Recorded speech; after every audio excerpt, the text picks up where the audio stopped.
Muito obrigada, Estela. Obrigada, Rafa. Boa tarde, pessoal. Bem-vindos, bem-vindas. Meu nome é Ana Oliveira e eu estou aqui com vocês para mediar esse painel sobre Society Centric. Talvez você não tenha escutado falar sobre esse termo, ele é novo mesmo, mas a gente está aqui para explicar para vocês do que se trata. Então, se antigamente a gente tinha o foco do negócio no produto, depois a gente passou a olhar mais para o cliente, né? O cliente como centro de tudo. Hoje a gente vê talvez uma movimentação que vai olhar de forma mais ampla. Então, olhar para essa sociedade, o impacto de forma geral. Mas a gente tem especialistas para falar sobre isso, pessoas experts que podem falar muito melhor do que eu. Então, eu estou aqui com a Bárbara Dunning, o Maurício Colombari. Muito obrigada por estarem aqui conosco. Eu vou pedir para vocês se apresentarem, contar também um pouco da experiência de vocês. E eu já tenho uma primeira pergunta nesse momento. Eu queria saber como que vocês definiriam o que é um negócio verdadeiramente centrado na sociedade. Então, Bárbara, se você puder começar, por favor. Obrigada, Ana. Bom, prazer estar aqui no evento da Liga, dividindo aqui esse debate com o Maurício. Primeiramente, me apresentando, né, eu sou diretora de ESG do Grupo CCRR, que é uma empresa aí que tem mais de 36 anos de trajetória e a gente tem um foco principalmente na laminação de autoadesivos e na tecnologia de RFID, que é de identificação de radiofrequência. Posso falar um pouco mais, né, mais para frente, até quando a gente for respondendo as perguntas aqui do painel. Mas eu acho que é legal contar também que eu passei aí os últimos 15 anos trabalhando em iniciativas das Nações Unidas voltadas a engajar o setor privado com sustentabilidade. Então, agora eu estou com esse novo chapéu, né? Um desafio de vir para o outro lado do balcão e implementar, de certa forma, tudo que eu passei anos dizendo para as empresas fazerem, né? Só os últimos 8 anos, por exemplo, eu estava no Pacto Global da ONU, que aí é a maior iniciativa de sustentabilidade corporativa que existe, enfim, né? Então é muito legal tá vivendo um pouco essa experiência de colocar em prática tudo que eu aprendi até agora. E eu acho que eu já trazendo, né, aqui uma observação em relação à pergunta, eu acho que as empresas elas podem ser de fato centradas, né, na questão da sociedade ou no S, do ESG, né? Entendo que de duas formas. Eu considero que as empresas elas precisam medir seus impactos, né, no S, ou seja, nas pessoas, em como elas estão se relacionando com os seus vários públicos. Nesse sentido, eu acho que a atuação com os colaboradores ela é essencial, né? Uma empresa que não tem ali, não oferece trabalho decente, não está de fato olhando para os impactos que ela pode ter em direitos humanos, não só nas suas operações, mas em toda a cadeia, ela já começa não atendendo essa questão de ser voltada para a sociedade, né? Então, acho que esse é o primeiro ponto, entender onde é que estão os principais impactos e agir em cima deles, né? E eu acho que como principais impactos, para além desse olhar de, claro, né, coibir toda e qualquer forma de trabalho, análogo a escravo, trabalho infantil, e de fato ali ter um trabalho condizente, né, em relação à jornada, com a função, e também trabalhar temas que são pouco trabalhados no Brasil, como salário digno, por exemplo. Mas eu acho que também tem um olhar para essa questão da diversidade, né, que está crescendo aí a cada dia. E aí, falando ainda muito com o meu chapéu de Nações Unidas, né, a ONU entende que uma empresa que não tem um quadro diverso e não está fazendo nada em relação a isso, não tem uma política, não tem ali um plano de ação, não tem metas específicas para ter, de fato, né, representar a sociedade ali no seu corpo de colaboradores, ela está tendo um impacto negativo nesse tema, né? Então, acho que esse é um ponto também que eu queria colocar. E, finalizando a minha resposta, eu acho que, para além de olhar os impactos, as empresas também que querem, de fato, entregar um valor para a sociedade, têm que pensar como que os seus serviços e produtos também estão direcionados a isso, né? E aí a gente tem toda uma agenda de desenvolvimento vigente, que são os Objetivos de Desenvolvimento Sustentável, que trazem várias oportunidades de negócio aí para empresas, enfim, né, entregarem valor para a sociedade de várias formas. Lembrando que quando uma empresa também ela trabalha com economia circular, ela está gerando valor para as pessoas, né? Então, eu acho que é esses dois olhares, né? Eu colocaria dessa maneira, olhando o impacto e olhando também oportunidade de negócio, direcionando produtos e serviços para o bem das pessoas.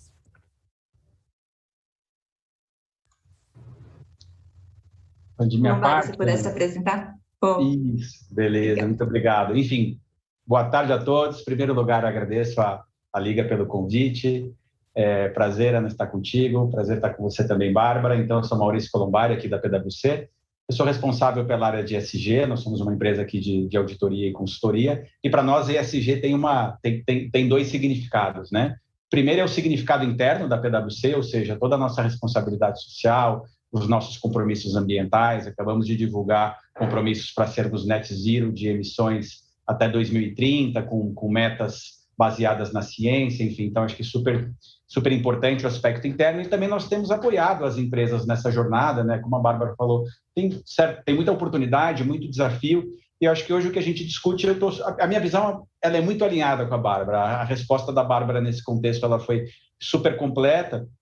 E eu só acrescentaria também a preocupação com o entorno, né, Bárbara, no qual a empresa está inserida, ou seja, a Bárbara falou de uma maneira ampla, de colaboradores, das partes interessadas, e hoje o entorno é importante, né? Outro dia participava de uma reunião com o diretor de uma grande empresa que atua numa cidade específica e falava assim, poxa vida, a nossa empresa não pode ser bem sucedida se aquele entorno tiver problemas sérios, sociais, ambientais. Então, hoje, a responsabilidade da empresa ela transcende um pouco aquele papel tradicional de simplesmente, enfim, gerar lucro, olhar para dentro, olhar para o acionista, e tem que olhar o que pode ser feito para, de fato, às vezes até capacitar primeiro o entorno para que aquelas pessoas que fazem parte possam fazer parte da empresa um dia, possam crescer, possam se desenvolver. Então, é um pouco disso, Ana. Hoje, o contexto, hoje a gente fala aqui mais do social, mas o ambiental, na verdade, como exemplo citado da economia circular, ou a gente falar das mudanças climáticas, a empresa ser responsável com a sociedade tem que ter essa visão holística, realmente, principalmente da pauta ESG, né? Então, acho que é um pouco disso. Eu acho que é um movimento muito importante, um movimento que a gente percebe que ganha cada vez mais corpo, né, por pessoas como a Bárbara, que já trabalham nessa pauta há tanto tempo, e o que a gente tem que fazer agora é massificar e também desmistificar, no sentido de que isso não é uma pauta somente para grandes empresas. É uma pauta que tem que ser abraçada por qualquer empresa, independente do seu porte, da complexidade. E aqui a gente fala muito de startup, de inovação, de empresas que estão começando. É uma ótima oportunidade, ou para a empresa já começar com essas práticas de ESG no seu DNA, ou inclusive ser uma empresa que tenha um propósito de resolver um desses problemas importantes da sociedade. Então, a minha visão é essa.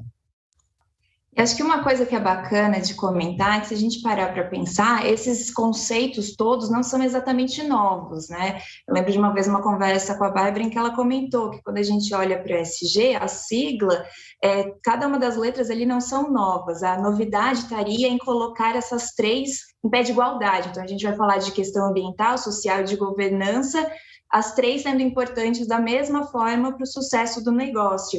Isso que você falou do entorno, Colombari, me lembrou de um comunicado lá de 2019 da Business Roundtable, que causou certo alvoroço na época, né? O documento ele dizia que o objetivo de uma empresa não é apenas gerar retorno aos acionistas, que foi ali quase que um lema das organizações desde os anos 90. Mas também esse propósito das empresas seria o de cuidar de todos os interessados, de todas as partes interessadas. Então, eu fiz todo esse preâmbulo porque eu queria perguntar para vocês se vocês acham que esse discurso que traz conceitos não tão novos assim, se ele continua no discurso ou se a gente já vê isso de maneira mais prática. E se a gente vai ver de maneira prática e perene, se veio para ficar ou se é uma tendência com data de validade, digamos assim. Vou me desafiar aqui a começar. Primeiro que eu acho que, só voltando ao último ponto, eu concordo muito com o Maurício no sentido, e eu acho que a gente falou coisas muito parecidas no sentido de que meio ambiente também é trabalhar em prol das pessoas, né? E esse ponto é legal da gente estar sempre trazendo, né? Uma agenda de desenvolvimento como os ODS, por exemplo, tem vários objetivos que são ambientais, mas tendo as pessoas e o bem-estar das pessoas sempre no centro aí dessa discussão. Em relação a se é uma tendência ou não, né, esse, de fato, essa enxurrada ESG que a gente vem vivendo aí desde o início da pandemia, acho que eu colocaria assim, a minha opinião é que eu acredito que não seja uma tendência, até porque as empresas cada vez mais estão entendendo que também trabalhar com ESG ou com sustentabilidade de uma maneira mais abrangente é fazer uma boa gestão de risco, né? Então, só retomando um pouco que a questão do ESG, ele é, como eu gosto de colocar, né, a maneira como o mercado financeiro gosta de falar sobre sustentabilidade, de fato, não é nada novo, né? Tem pessoas que trabalham há décadas aí com sustentabilidade corporativa. Talvez o que seja novo foi esse interesse por parte dos investidores e de alguns investidores tradicionais em direcionar os seus recursos e investimentos para empresas que são mais responsáveis em práticas sociais e ambientais de governança, né? A questão das siglas é como, digamos, o mercado financeiro organizou essa temática da sustentabilidade. E aí eu acho que é isso, né? Eu entendo que é uma agenda que ela acelerou com a pandemia. E aí, por que essa agenda acelerou? Tem várias explicações, né? Eu gosto muito de uma explicação do Georg Kell, que foi o fundador do Pacto Global, que ele fala que quando a gente está no meio de uma crise, a gente faz de tudo para não entrar numa próxima, né? E a gente sabe que vários temas da sustentabilidade, como a questão climática, é a nossa próxima grande crise, ou já é a nossa crise, né? A gente já vive essa crise e sente os impactos dela. Então, eu sinto que o ESG e essas agendas relacionadas ao ESG, elas cresceram muito aí durante o início da pandemia, o primeiro ano da pandemia, e tenho para mim que isso é um caminho sem volta, assim, né? Eu acho que empresas que são, de fato, que investem em ESG, elas são empresas mais coerentes com as suas ações, elas são empresas mais seguras de se investir, elas são aquelas empresas que têm muito menos chances de se envolver num escândalo reputacional no futuro e ainda estão gerenciando seus impactos, direcionando seus produtos aí para a sustentabilidade, tendem a ter um retorno também mais interessante. Se eu puder complementar, Ana e Bárbara, mais uma vez, né? Acho que a Bárbara foi muito feliz aí nos comentários. E quando me perguntam isso, Ana, ESG é uma moda ou veio para ficar? Eu falo assim, de repente, ESG pode ser uma moda, as letrinhas. Mas alguém daqui a algum tempo invente outro nome mais bonito, outra tendência tal. Mas, na minha visão, a essência do que nós estamos tratando veio para ficar e não tem nem como ser diferente. Porque nós estamos falando de coisas como ética nos negócios, a governança das empresas, como até mesmo para evitar os escândalos reputacionais que a Bárbara comenta, que muitas vezes tem um impacto que é muito mais pesado que o impacto financeiro para as empresas.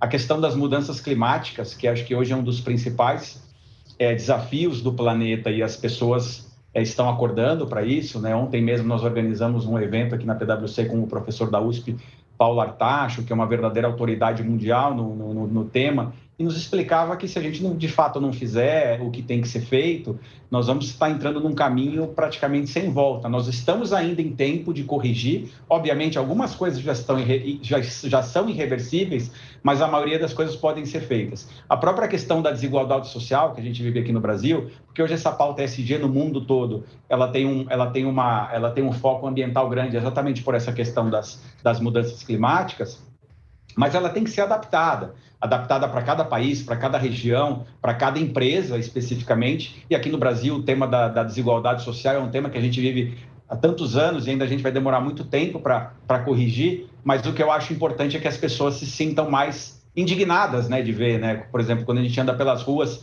o impacto da pandemia no desemprego, na condição de vulnerabilidade das pessoas, enfim. Então, quando a gente estiver de fato indignado com isso, quiser vamos dizer, mobilizar a sociedade para fazer as coisas melhor, para fazer diferente, para tentar construir uma sociedade mais justa para todo mundo, é fundamental. E é disso que nós estamos falando, entendeu? Muitas pessoas vão falar assim, puxa vida, isso aí é um romantismo, isso daí é muito difícil de ser operacionalizado. Eu falo, olha, depende de cada um, entendeu? É a forma como a gente vai conseguir construir esse novo mundo que nós queremos, né? Eu acho que essa participação mais ativa da iniciativa privada, isso, como eu falei, serve para qualquer empresa, né?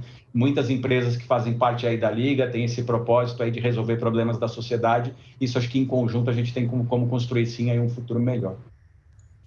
E Maurício, você já até começou respondendo a minha próxima pergunta, quando você fala aqui da importância de se adaptar, né, de não importar fórmulas.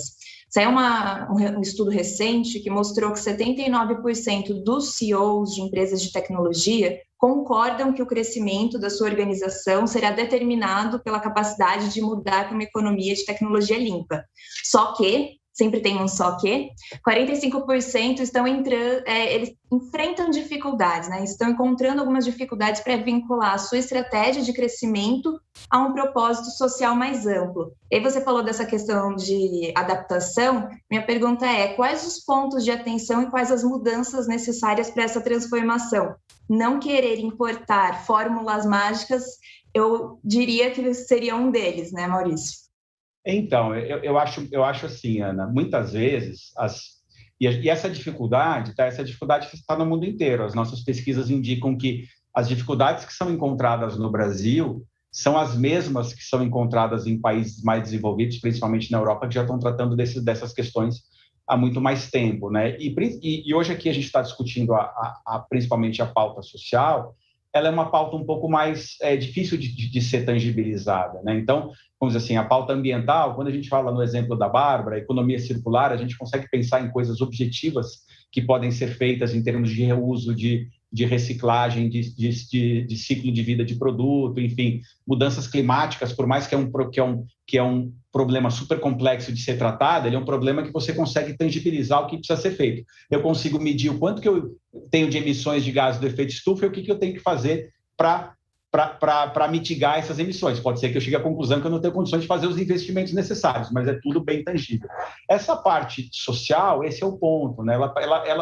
Na parte social, nós falamos muito de diversidade e inclusão, condições de trabalho, mas ela é uma pauta super ampla também, né? Então, a gente está falando como questões de acessibilidade de produto, respeito ao consumidor, relacionamento com a comunidade, relacionamento com o governo. Então, acho que a única forma de fazer isso, ou uma das formas que eu entendo que deve ser utilizada para fazer isso, Ana, é por meio daquilo que a gente chama do engajamento de partes interessadas, né? Que as principais empresas, as maiores, fazem isso de uma maneira super sistematizada, existe metodologia para fazer isso, envolvendo centenas de pessoas para, de fato, ouvir todas essas partes interessadas, identificar quais são os problemas, quais são os assuntos materiais que a empresa pode interagir e definir um plano de ação, metas, indicadores, compromissos para tratar disso, né? Muitas vezes, uma empresa menor não tem aquela estrutura para fazer uma mobilização e ouvir centenas de pessoas, centenas de partes interessadas. E aí a velha conversa, né? De fato, o engajamento pode ser individual, ouvir de fato o que as pessoas têm a dizer, tentar entender que problema eu quero tentar ajudar a resolver e aí construir um plano de ação, né? Que seja determinado por metas, por compromissos, por indicadores e que ele possa ser efetivamente acompanhado. Algo que a gente consiga tirar somente do discurso e colocar na prática. A minha visão é, não sei se, Bárbara, se você quer acrescentar alguma coisa, por favor, fique à vontade. Eu vou pegar uma carona aqui, eu acho que são pontos super válidos, né? E essa questão da dificuldade ou de uma maior facilidade que as empresas têm com temáticas ambientais versus temáticas sociais, ela não é nova, né? Ela também é algo aí que historicamente a gente presencia nesses debates de sustentabilidade.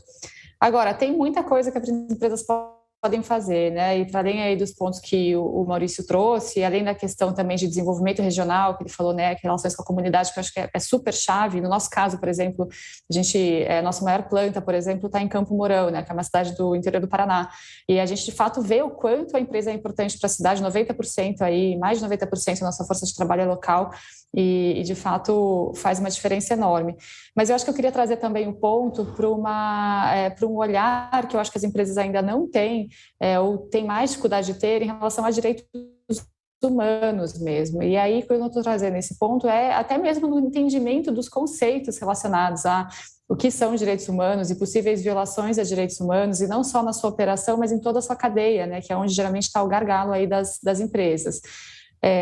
Eu me lembro que recentemente eu vi um relatório do Pacto Global do ano passado, e eles demonstraram, foi uma pesquisa que eles fizeram aí com a rede toda, né, que empresas do mundo todo participaram, e eles falaram que as empresas, elas de fato faziam muito mais due diligence ambiental do que due diligence em direitos humanos, e que elas tinham dificuldade de conectar, elas tinham mais facilidade de conectar a seu impacto positivo, principalmente com temas, com os ODS que eram ambientais versus os ODS relacionados às causas sociais, né? Principalmente um que fala de pobreza e o 10 de desigualdade.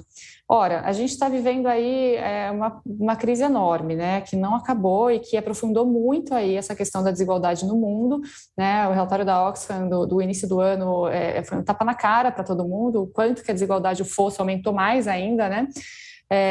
E eu acho que nesse ponto, o tema, por exemplo, de trabalho decente, de salário digno, ele é muito relevante para essa conversa, né? Eu vejo que aqui no Brasil, e esse é até um ponto que a gente está discutindo hoje aqui na empresa, a gente está bem no início, fazendo a nossa materialidade ainda e tal, mas eu vejo algumas empresas já se comprometendo com metas de dar salário digno para 100% dos seus colaboradores, e só com essa ação, que muitas vezes você tira recurso aí de uma ação social que é pontual, né?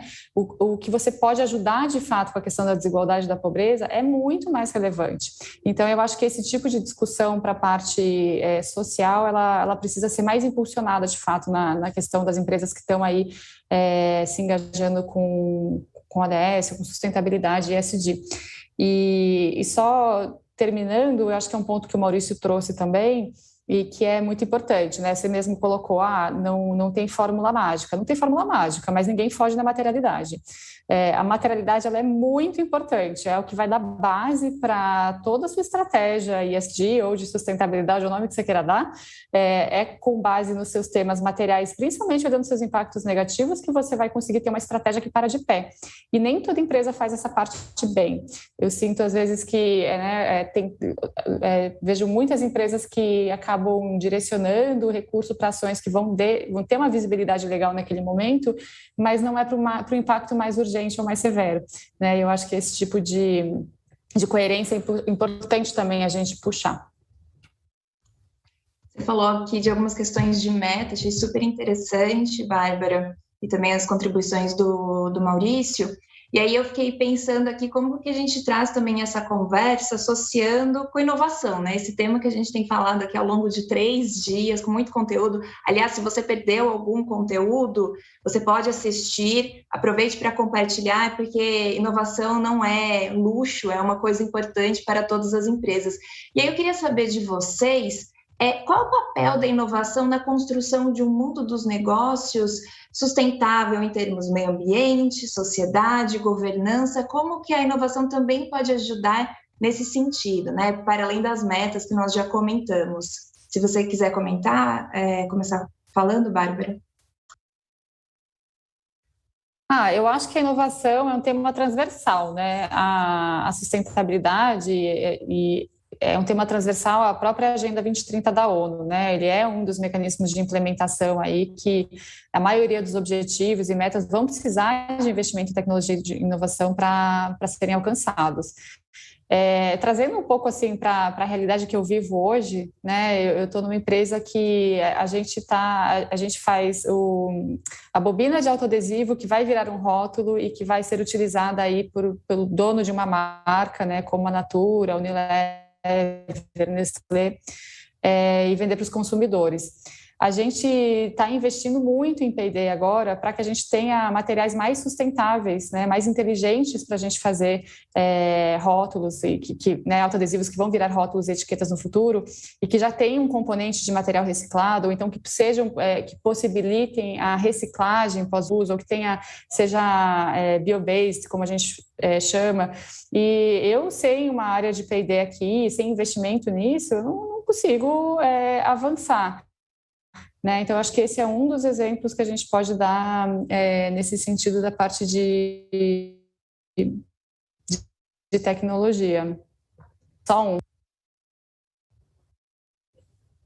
se eu puder complementar, Ana, rapidinho, eu acho assim, concordo, a inovação é o motor do ESG, né? E hoje a gente percebe, muitas vezes a gente liga mais inovação à parte mais tangível e ligado muito mais à pauta ambiental, até mesmo porque a questão, principalmente das mudanças climáticas, ela vai ser tratada efetivamente como uma transição energética que vai requerer investimentos pesados, né, por parte de todas as empresas. Então, inovação aí já está intimamente ligado com essa questão, mas hoje a gente percebe que inovação pode ser usado para qualquer um dos pilares, né? Então, eu mesmo participei no evento com vocês, aquele Pitch and Pizza, muito interessante, que nós falamos de 4 startups voltadas especificamente em inovação para diversidade e inclusão. Ou seja, alguém pode pensar que diversidade e inclusão é um tema que, na verdade, ele é simplesmente ali quantitativo, vamos chamar assim, né? De você simplesmente adequar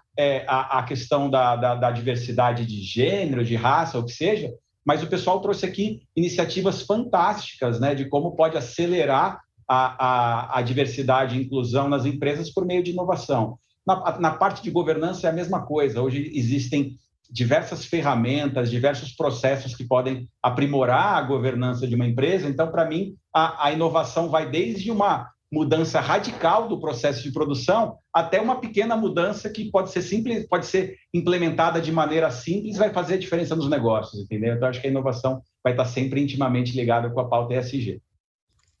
Legal você comentar isso, Maurício, porque ali nos bastidores a gente já comentava sobre a importância de desmitificar algumas questões relacionadas à sustentabilidade, ESG, e quando a gente fala em inovação também tem muita coisa para ser desmistificada, né? Encara a inovação como apenas tecnologia aplicada a um tipo de negócio, não vai pensar, por exemplo, que a gente pode ter startups voltadas para diversidade, questões sociais.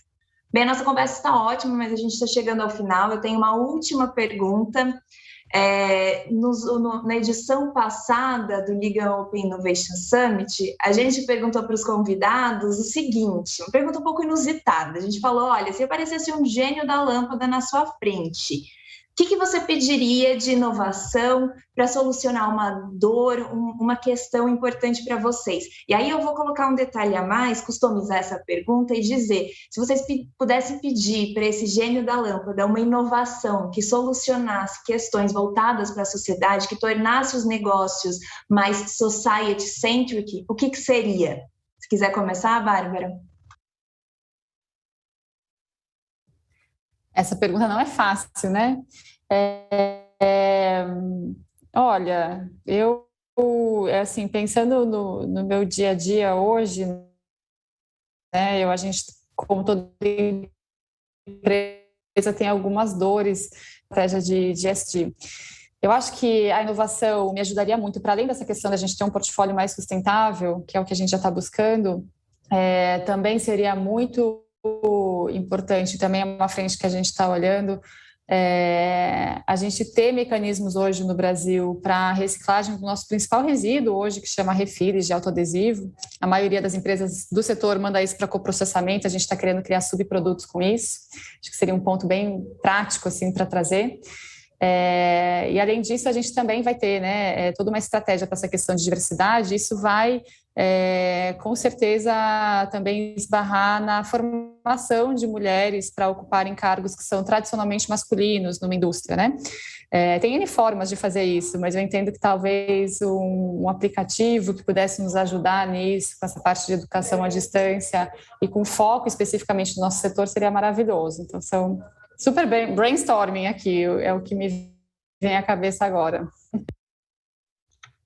Bom, Ana, como eu estou super impactado pelo evento que eu falei ontem das mudanças climáticas, né? E estou pensando nisso sem parar, eu falo assim, para mim a tecnologia que, na verdade, é uma tecnologia que já existe, mas ela precisa ser desenvolvida e ela precisa se tornar economicamente viável, que é o hidrogênio verde, que isso poderia ser um substituto para combustíveis fósseis. Então, aqui tem até no Brasil sendo desenvolvido que você poderia usar o etanol para produzir hidrogênio, e aí seria basicamente um carro que ele não seria um carro mais a combustão, e ele resolveria boa parte dos problemas de emissões que nós temos aqui no Brasil. Então, para mim, seria uma tecnologia aí que que resolveria muitos dos meus problemas e eu poder, depois da palestra de ontem, eu poderia dormir um pouquinho mais tranquilo, se ela existisse já comercialmente viável. Ótimo. Bem, eu espero que quem está aqui, as pessoas que estão nos assistindo, possam realizar esse desejo de vocês, né? Vai que nós temos vários gênios da lâmpada por aqui, tenho certeza que temos. Quero agradecer muitíssimo, Maurício, Bárbara, por todo o conteúdo, todo o aprendizado. Acho que a gente vai sair dessa conversa com muitas reflexões, que elas continuem com a gente ao longo desse ano e, né, para a vida toda nos negócios. Agradeço também a todos que nos acompanharem. Vou pedir para vocês continuarem aqui. Aliás, a gente tem uma pesquisa que vai aparecer aqui em cima logo mais para vocês avaliarem como foi essa conversa. Peço que vocês continuem, então, com a programação, assistindo, porque nós temos ainda muitos outros conteúdos aqui no Liga Open Innovation Summit. Inovação com resultados reais.